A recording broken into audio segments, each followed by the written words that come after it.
The magic നോവലിലേക്ക് ഏവർക്കും സ്വാഗതം. സുധാകർ മംഗളോദയത്തിൻ്റെ അമ്മ വീട് പാർട്ട് 22. ഈ നോവൽ നിങ്ങൾക്ക് ഇഷ്ടമാകുന്നുണ്ടെങ്കിൽ സബ്സ്ക്രൈബ് ചെയ്യാതാണ് നിങ്ങളിത് കേൾക്കുന്നതെങ്കിൽ പ്ലീസ് ഒന്ന് സബ്സ്ക്രൈബ് ചെയ്യണേ. ലൈക്ക് ചെയ്ത് ഷെയർ ചെയ്ത് ഹൈപ്പും കൂടി ഒന്ന് ചെയ്തേക്കണേ. ഈശ്വര, എൻ്റെ നന്ദു ഓടിത്തന്നെയാണ് നന്മ തൊഴുത്തിനരികിലെത്തിയത്. ദേടുത്തി ഓർക്കണുണ്ടോ? ഞാൻ പെൺകൊട കഴിഞ്ഞ് മൊതകുടിക്ക് വന്നപ്പോഴാണ് നമ്മുടെ പഴയ കറുമ്പി ഒരു കറുമ്പി കിടാവിനെ പ്രസവിച്ചത്. ഞാനാണ് അന്ന് ഇവൾക്ക് നന്ദിനി എന്ന് പേരിട്ടത്.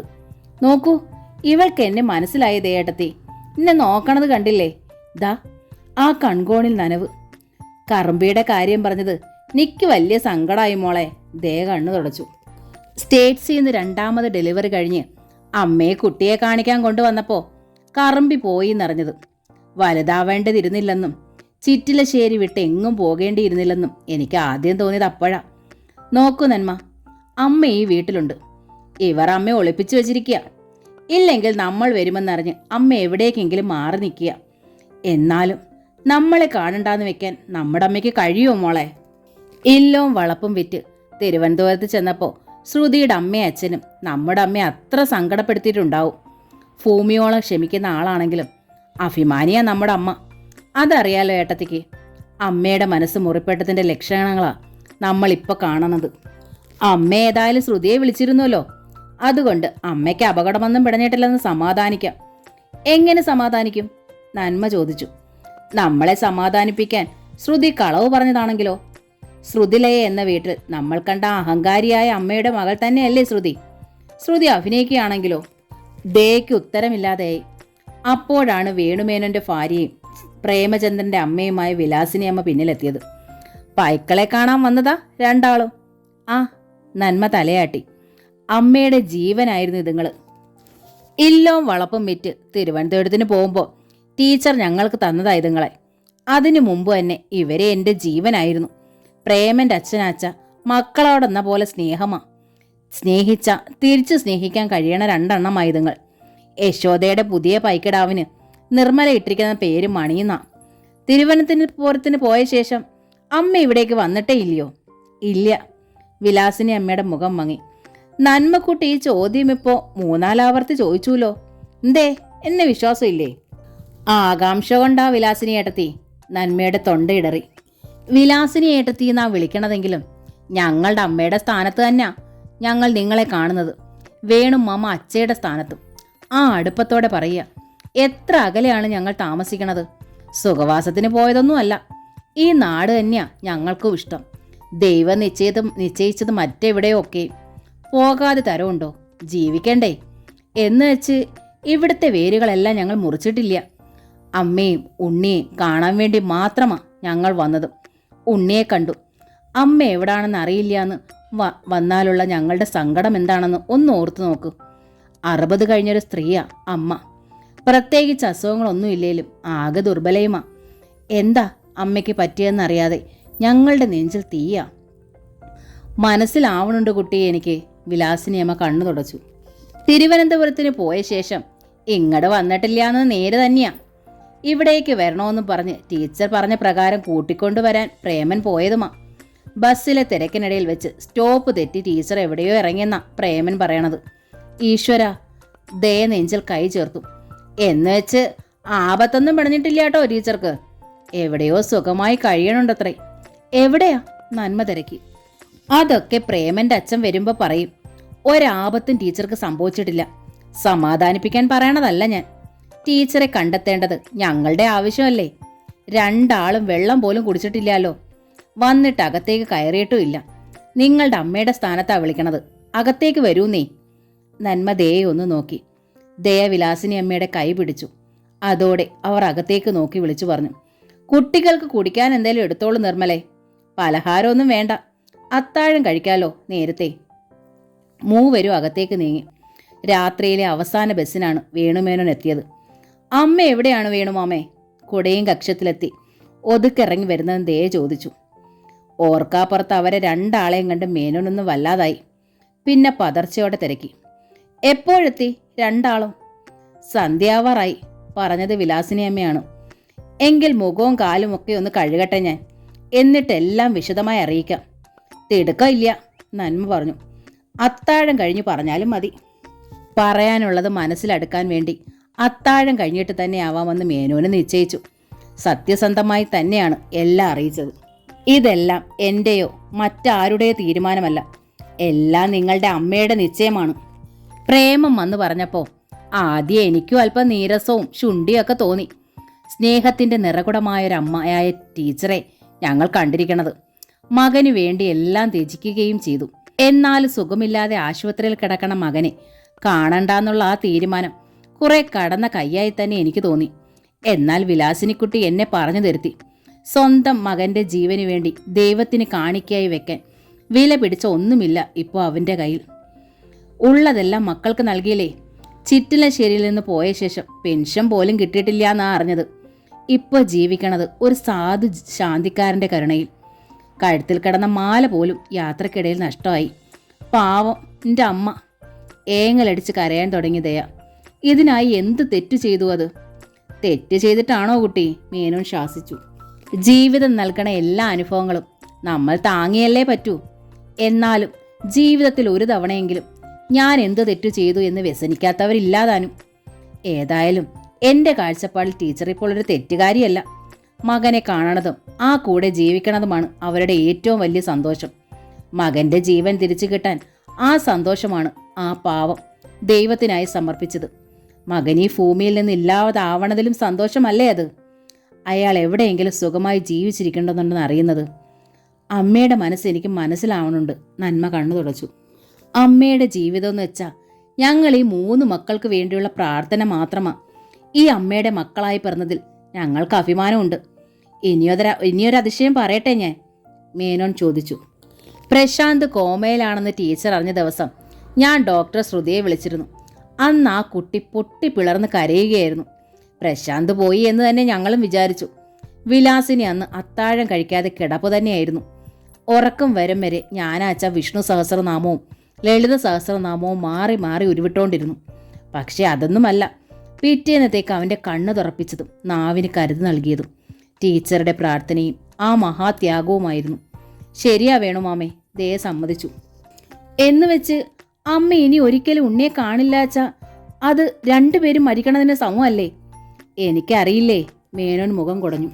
അതൊക്കെ നിങ്ങൾ മക്കൾ അമ്മയുമായി സംസാരിച്ച് തീരുമാനിക്കൂ. തിരുവനന്തപുരത്ത് നിന്ന് വന്നതുപോലെ ഒരു ടൂറിസ്റ്റ് ടാക്സി പിടിച്ചു തരാം. ഞാൻ അമ്മ താമസിക്കുന്ന സ്ഥലത്തെ മേൽവിലാസവും തരാം. ഞാൻ വരണച്ചാൽ കൂടെ വരാം, ഇല്ലെങ്കിൽ പ്രേമനെ അയക്കാം. അമ്മയെ നിങ്ങൾ തിരുവനന്തപുരത്തിനോ അമേരിക്കയ്ക്കോ എവിടെ വേണമെച്ചാലും കൊണ്ടുപോയിക്കോളൂ. നിങ്ങൾക്കായി പ്രാർത്ഥിക്കേ ഉള്ളൂ ഞങ്ങൾ. എന്നാലും ഒരു തീരുമാനമെടുക്കാൻ പറ്റണില്ല വേണുമാമേ, നന്മ പറഞ്ഞു. അമ്മയെ ഞങ്ങൾ നിർബന്ധിച്ച് തിരുവനന്തപുരത്തിന് കൊണ്ടുപോയാൽ അത് വിനയാകുമോ എന്നാ പേടി. അതാലോചിക്കേണ്ടതാണ്. ദൈവത്തിന് കൊടുത്ത വാക്ക് തെറ്റിച്ചാൽ ദൈവകോപം ഉണ്ടാകുമോന്നൊന്നും എനിക്കറിയില്ല. പക്ഷേ ടീച്ചർ ഇങ്ങനെ ഒരു വിശ്വാസം കണ്ടേക്കാം. ദൈവത്തോട് ചതി കാണിച്ചാൽ മകന് വീണ്ടും വല്ല ദോഷവും സംഭവിക്കുമെന്ന് ആദി അവരെ മാനസികമായി തകർത്തേക്കാം. നിർബന്ധിക്കും മുമ്പ് അത് ഓർക്കണം. അമ്മയെ തീർത്തും അന്യമായ ഒരിടത്ത് നിർത്തണതും ശരിയല്ല. അമേരിക്കയ്ക്ക് കൊണ്ടുപോകുന്നത് ടീച്ചർക്ക് സന്തോഷമാകുമെന്നും തോന്നണില്ല. സ്നേഹം കൊണ്ടായാലും ഉത്തരവാദിത്വ ബോധം കൊണ്ടായാലും വയസ്സായ ഒരാളുടെ മനസ്സിനെ ഇങ്ങനെ മർദ്ദിക്കുന്നതും ക്രൂരതയാണ്. അമ്മ എന്തിനാണ് ഇങ്ങനെ ഒരു നേർച്ച നേരാൻ പോയതെന്നാ ഞാൻ ഓർക്കണത്. അതല്ലേ കഷ്ടമായത്? ദേ തിരക്കി. അമ്മയുടെ അപ്പോഴത്തെ സാഹചര്യത്തിൽ അമ്മയ്ക്ക് എങ്ങനെ തോന്നിപ്പോയി കുട്ടി? വിലാസിനി അമ്മ പറഞ്ഞു. ഞാനും ഒരമ്മയാ. എൻ്റെ കുട്ടികൾ ഏതെങ്കിലും അപകടത്തിൽ വീണുന്നറിഞ്ഞാൽ അവരെ അതിന് കരകയറ്റാനായി ഞാൻ എൻ്റെ എല്ലാം കൊടുക്കും. സ്വന്തം ജീവൻ പോലും സമർപ്പിക്കും. സുമംഗല ടീച്ചർ ചെയ്തത് അതാണ് മോളെ. ഏതായാലും ഇന്നിപ്പോൾ നിങ്ങൾ സമാധാനമായിട്ട് ഉറങ്ങുക, വേണുമേനോൻ അറിയിച്ചു. രാവിലെ നേരത്തെ പുറപ്പെടാം. ഞാനോ പ്രേമനോ വരണമെങ്കിൽ ഇപ്പോൾ പറഞ്ഞാലേ ഞങ്ങൾക്ക് തയ്യാറാവാൻ പറ്റൂ. ഒരു വണ്ടി ഇടപാട് ചെയ്ത് വിശദമായ വഴിയും പറഞ്ഞു തന്നാൽ നിങ്ങൾ ബുദ്ധിമുട്ടേണ്ട കാര്യമില്ല വേണുമാമേ. ഞങ്ങൾ പോയിക്കോളാം, ദേ പറഞ്ഞു. അമ്മ എൻ്റെ ഒപ്പം സ്റ്റേറ്റ്സിന് വരാൻ സമ്മതിച്ചാൽ പാസ്പോർട്ട് അടക്കം പല പേപ്പേഴ്സ് റെഡിയാക്കേണ്ടതുണ്ട്.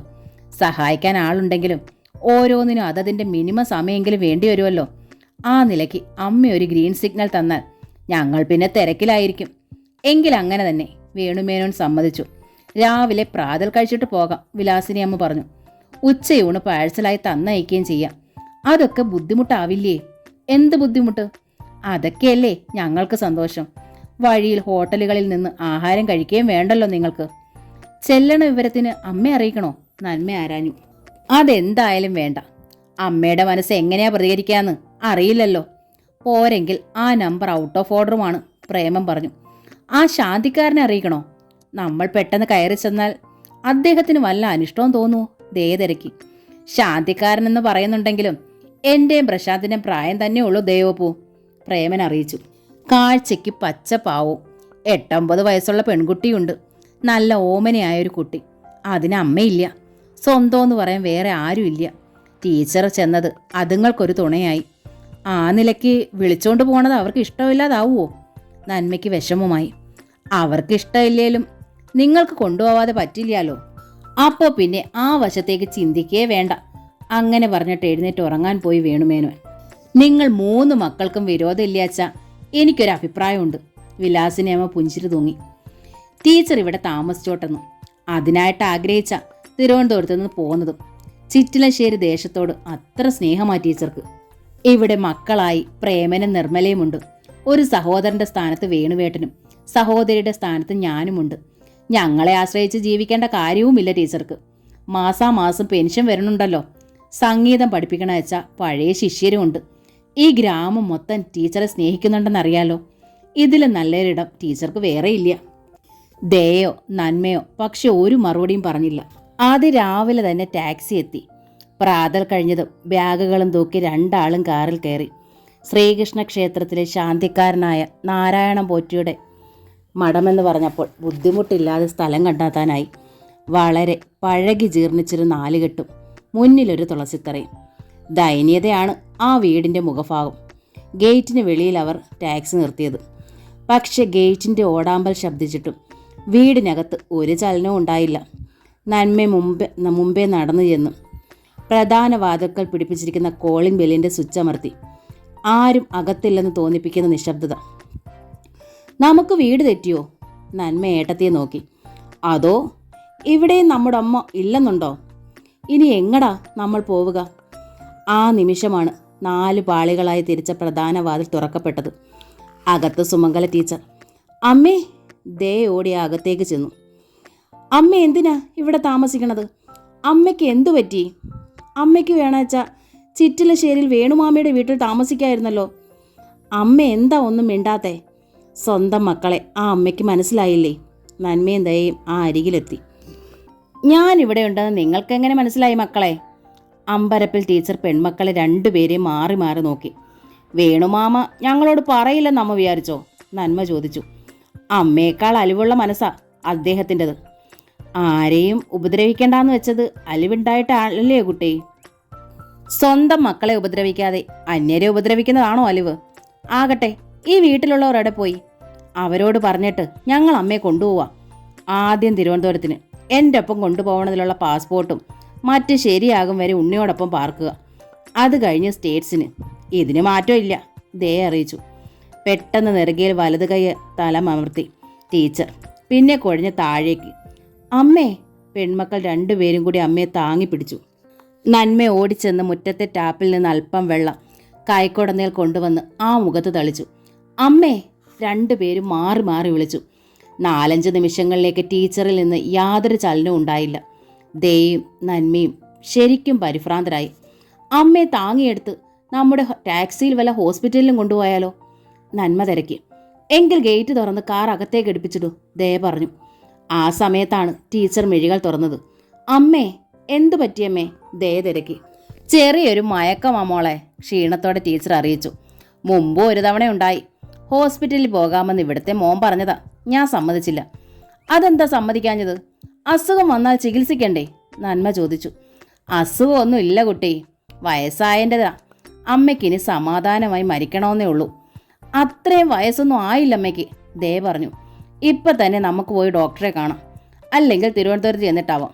ടീച്ചറിൽ വല്ലാത്തൊരു ഞെട്ടലുണ്ടായി. അവർ കൈ ഉയർത്തി കരഞ്ഞു. തിരുവനന്തപുരത്തിന് പോണ കാര്യം പറയല്ലേ ദേയക്കുട്ടി. അമ്മ വരില്ല. വന്നാലും പാതി വഴിയിൽ അമ്മ മരിക്കും.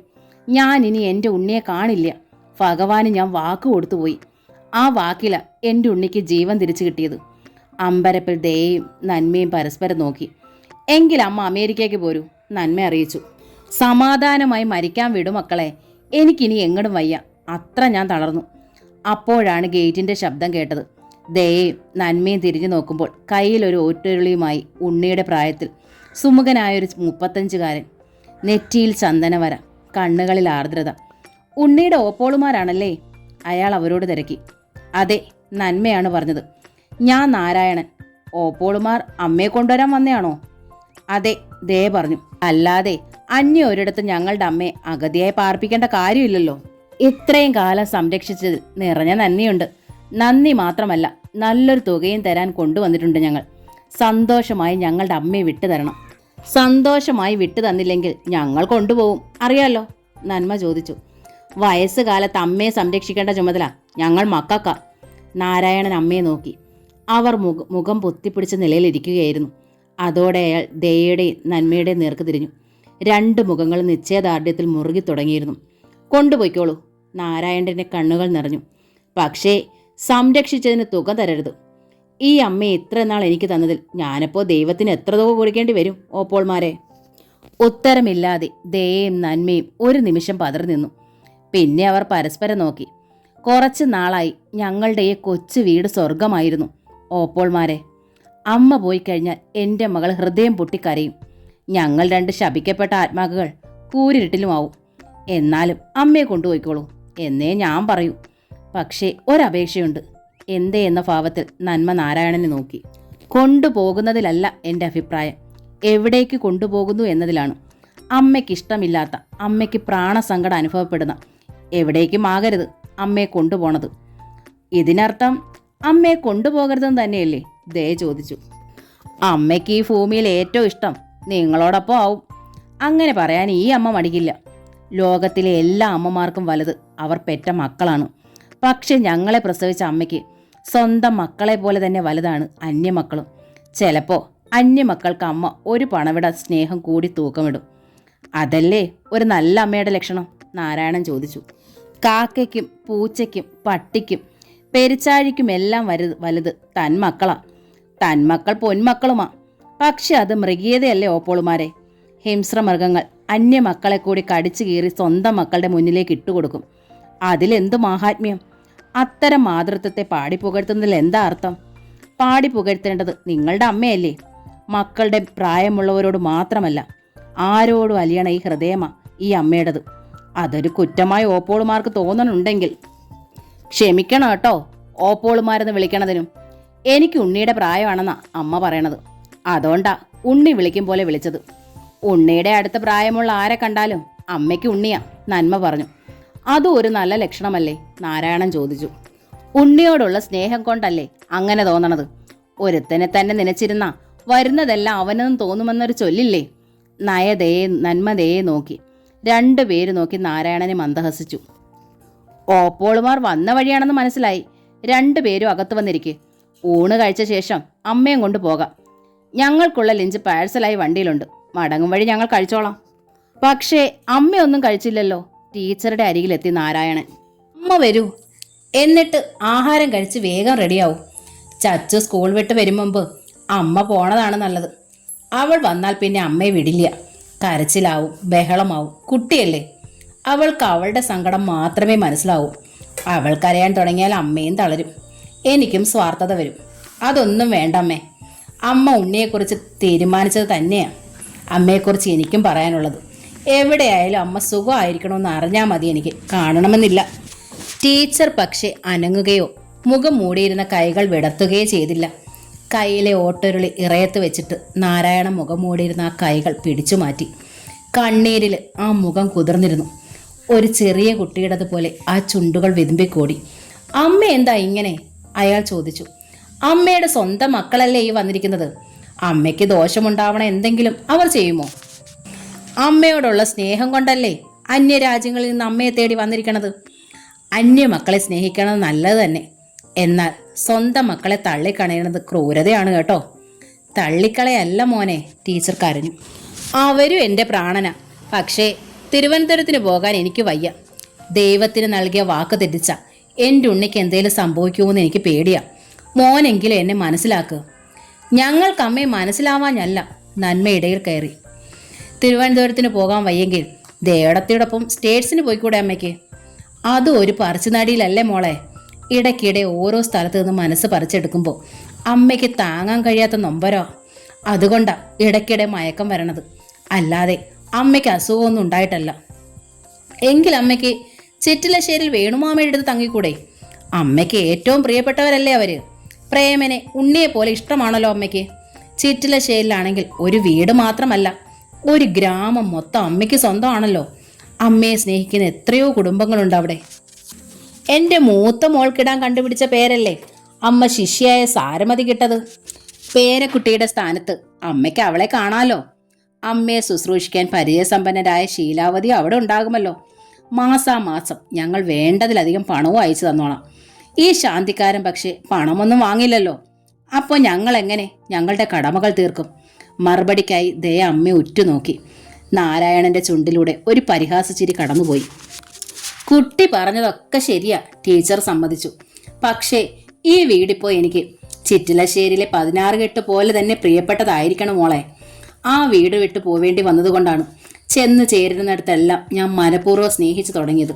പക്ഷേ ഒരിടത്തും വേര് പിടിക്കാൻ അനുവദിക്കില്ലെന്ന് വെച്ചാൽ അമ്മ എന്താ കാട്ടുക? ഈ മോൻ്റെ കുറ്റം പണം വാങ്ങിയില്ല എന്നതാണെങ്കിൽ ഈ കുട്ടൻ്റെയും ആ മോളുടെയും സ്നേഹം പണം കൊടുത്തു വീട്ടാൻ കഴിയാത്തതാണെന്ന് കൂടി ഒന്ന് മനസ്സിലാക്കുക. നിങ്ങൾക്ക് ആർക്കെങ്കിലും ഒറ്റപ്പെട്ടൊരു വൃദ്ധയെ പെരുവഴിയിൽ കണ്ടാൽ ഭൂതവും ഭാവിയും ചെകഞ്ഞു നോക്കാതെ സ്വന്തം വീട്ടിലേക്ക് വിളിച്ചോണ്ട് പോരാൻ തോന്നുമോ? ദേ ഒന്ന് പകച്ചു. ടീച്ചറുടെ കണ്ണുകൾ ഇളയ മകളിലായി. നിനക്ക് തോന്നുമോ? നിങ്ങളുടെ അമ്മയെ സംരക്ഷിക്കാൻ നിങ്ങൾക്ക് കഴിയും, പണം കൊടുത്തെങ്കിലും കടമ തീർക്കാനും. പക്ഷേ ഒരന്യ അമ്മയെ, ഒരന്യ വൃദ്ധയെ സംരക്ഷിക്കാനുള്ള കാര്യം നിങ്ങൾ കാട്ടുമോ?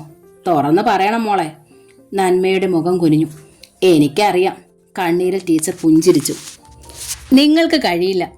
നന്മയുടെയും ദയയുടെയും ക്ലാസ്സുകൾ കാതിലോതിയ അമ്മ സ്വന്തം മക്കളെ വളർത്തിയത്. പ്രൈമറി ക്ലാസ്സുകളിലും നിങ്ങൾ അത്തരം കഥകൾ വായിച്ചിട്ടുണ്ടാവും. അത് കഴിഞ്ഞ് കയറ്റങ്ങളുടെയും നേട്ടങ്ങളുടെയും കണക്കുകൾ മാത്രമേ നിങ്ങൾക്ക് മനസ്സിലാവൂ എന്നായില്ലേ മക്കളെ? ഈ ലോകം മൊത്തം അങ്ങനെയാ. മരണം അടുക്കുമ്പോഴേ ആ കണക്കുകളിൽ ഒരു അർത്ഥമില്ലെന്ന് മനസ്സിലാവൂ. അവസാനത്തെ ശ്വാസം നഷ്ടപ്പെടുമ്പോഴും അത് മനസ്സിലാക്കാത്തവരുണ്ട്. അവർക്കിടയില യൗവനത്തിൻ്റെ വെയിലിലും അത് മനസ്സിലാക്കാവുന്ന ഈ മോനെ ഞാൻ കണ്ടത്. ഇവിടം വിട്ടു വരാൻ അമ്മയ്ക്ക് തോന്നണില്ല.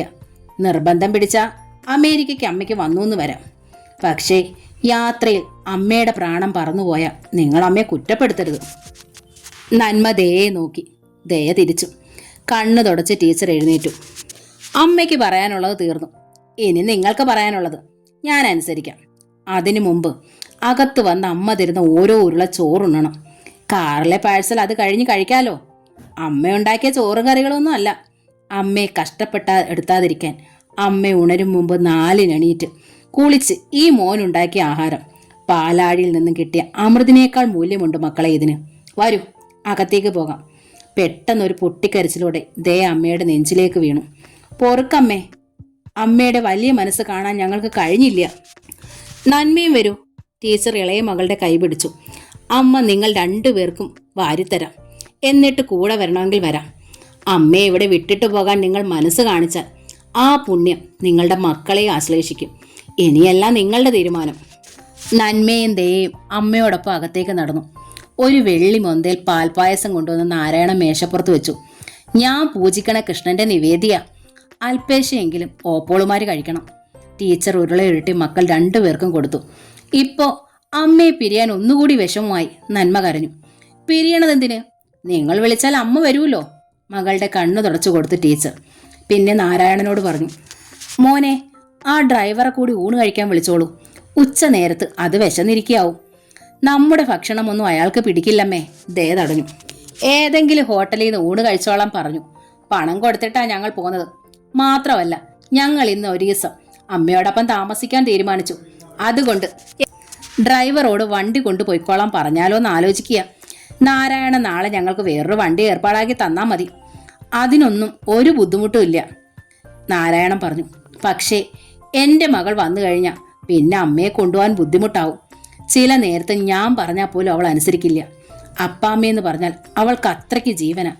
നാളെയല്ലേ ഞങ്ങൾ പോകൂ. നാളെയും ക്ലാസ്സുള്ള ദിവസമാണല്ലോ. കുട്ടി ക്ലാസ്സിൽ പോയ ശേഷം ഞങ്ങൾ അമ്മയെ കൊണ്ടുപോയിക്കോളാം, ദേ അറിയിച്ചു. പക്ഷേ നിങ്ങൾ അമ്മയെ കൊണ്ടുപോയാലോന്ന് ഭയന്ന് നാളെ അവൾ സ്കൂളിൽ പോകുമോന്നാ എൻ്റെ പേടി, നാരായണൻ പറഞ്ഞു. സാരമില്ല, ഞങ്ങൾ അവളെ പറഞ്ഞു മനസ്സിലാക്കിക്കോളാം, നന്മ അയാളെ സമാധാനിപ്പിച്ചു. എന്നിട്ട് ടാക്സി പറഞ്ഞയക്കാനായി പുറത്തേക്ക് പോയി. 4 മണി കഴിഞ്ഞപ്പോൾ സരസ്വതി എത്തി. അപരിചിതരായ സ്ത്രീകളെ കണ്ട് അവൾ കമ്പരപ്പായി. അപ്പാമ്മയുടെ മൂത്ത പെൺമക്കളായവർ. ടീച്ചർ അവരെ സരസ്വതിക്ക് പരിചയപ്പെടുത്തി. അപ്പാമ്മയെ കൊണ്ടുപോകാൻ വന്നയാ? ചച്ചുവിന് ഭയമായി. അല്ല മോളെ, ദേ കുട്ടിയെ ചേർത്ത് പിടിച്ചു. ഞങ്ങളുടെ അമ്മയെ ഒന്ന് കണ്ടിട്ട് പോവാൻ വന്നതാ. സത്യം? ചച്ചുവിന് വിശ്വസിക്കാൻ പറ്റണില്ല. സത്യം, ദേ വാക്കു കൊടുത്തു. ടീച്ചർ വ്യസനത്തിൽ മകളെ നോക്കി. നാളെ ഈ പാവം കുട്ടി ഹൃദയം പൊട്ടി കരയുമല്ലോ എന്നാണ് അവർ ഓർത്തത്. മകളെ തനിച്ച് കിട്ടിയപ്പോൾ ടീച്ചർ അത് പറയുകയും ചെയ്തു. ആ കുരുന്നു കുഞ്ഞിന് വെറുതെ ആശ കൊടുക്കണ്ട മക്കളെ. സത്യം അവളോട് തുറന്നു പറയണതാ നല്ലത്. നിങ്ങൾ തന്നെ പറഞ്ഞാൽ മതി. ഞാൻ പറയുമ്പോൾ അവൾക്കത് താങ്ങാനാവില്ല. ഇന്ന് തന്നെ പറഞ്ഞേക്കൂ. കരഞ്ഞോട്ടെ അവൾ. ഞാൻ അരികിലുള്ളത് അവൾക്ക് സമാധാനമാവും.